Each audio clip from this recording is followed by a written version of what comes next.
usually run about 10. 10.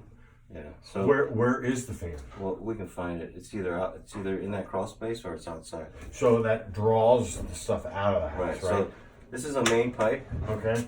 Where does this go? Under. This is all concrete slab here. So what they do is they drill a hole in the floor. Okay. And they'll dig out a couple 5-gallon buckets to create a void. Right. And then underneath the concrete. Right. They take the pea gravel up. Take the pea gravel. And then they just stick this pipe in there, and it sucks out all the gas from underneath. From underneath. Okay. So this is running into the crawl space too, because there's a crawl over here. Right.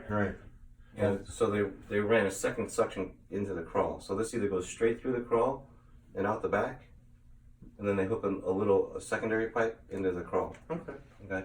So this doesn't tell you if there's radon or not. This is basically telling you if there's suction. Okay. So if the fan is running, if the fan dies, this is gonna level out like that. Ah. Okay. Oh, I see. Okay. Oh, I see. That was in that hole. Okay. So, so what we really need to find out is where's the fan, and then yeah, we can go there. Fan